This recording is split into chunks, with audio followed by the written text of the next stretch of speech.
Many times in life we have to face difficult situations. Could you explain how the achieved knowledge of yoga practice can be used in these hard life situations? 99.9% of the world moves in emotion.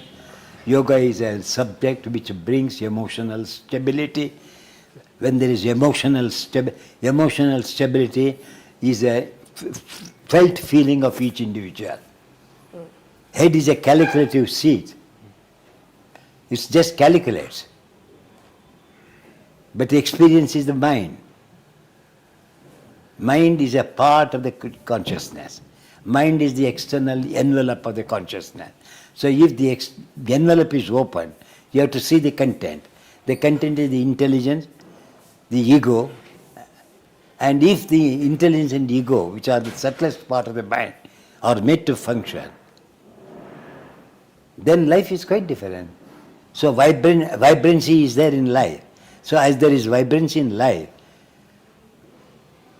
so you have to face problems of life, ups and downs. Yes, how we face ups and downs. So yoga keeps that upheaval of the emotional disturbances in a state of normalcy. Yoga is, as I said, is an emotional subject. Upheavals are from the emotions. We do not distinguish between the intellectual head and the intelligence of the heart. Intelligence of the heart is the emotion. Intellect is a calculation. So all, when the emotional satisfaction is there is no calculation.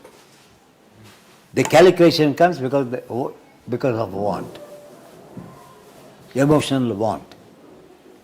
So they are connected to each other so much. That's why yoga begins with chitta vritti nirodha. It has not said control your brain. It starts with the control of mind.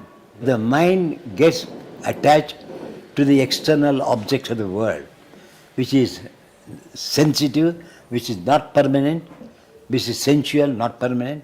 So the mind plays a dual role. It wants to satisfy the senses of organs of action, senses of perception on one side, and also wants to please its holder, the self. So that is why the mind plays a dual role. It wants to be with satisfy the senses, it also wants to satisfy the self. And Patanjali has not said that yoga asana is a physical part of yoga.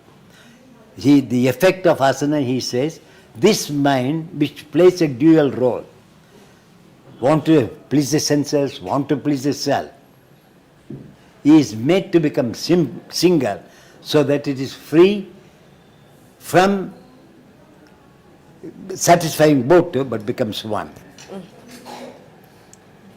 Body is universal. We have got so many organs in the body.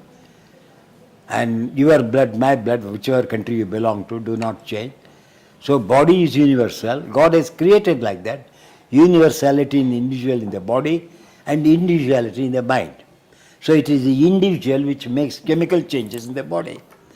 So asanas guide not to disturb the chemical changes, but biochemistry is balanced in the body.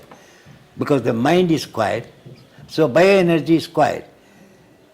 So disturbances do not take place, so impediments do not come at all. So obstacles do not come. It's the mind which creates obstacles because it brings that chemical changes in the organic body. So asanas guide in such a way that the organic body is also kept quiet like the self is quiet. So all, as I said, water is spread evenly everywhere, so there is no room for upheavals. And that is known as what you call emotional and intellectual stability, both balanced together. There is no oscillation between the brain and the heart or the heart of the brain.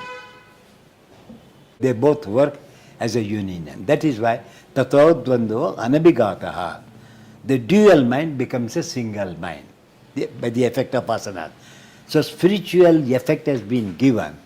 But today all people speak of this for physical yoga. So that means they have no background of the philosophy of Yoga Sutras. Patanjali does not use the word that it is for, he has used for how to conquer impediments. Natural calamities, what we get, also happens in the body due to our habits, habitual way of cultivation of living. So problems do come. So in order to nullify that, they have given asanas and pranayama, which is external part of yoga, so that the external body is controlled, so that you can go towards the internal body.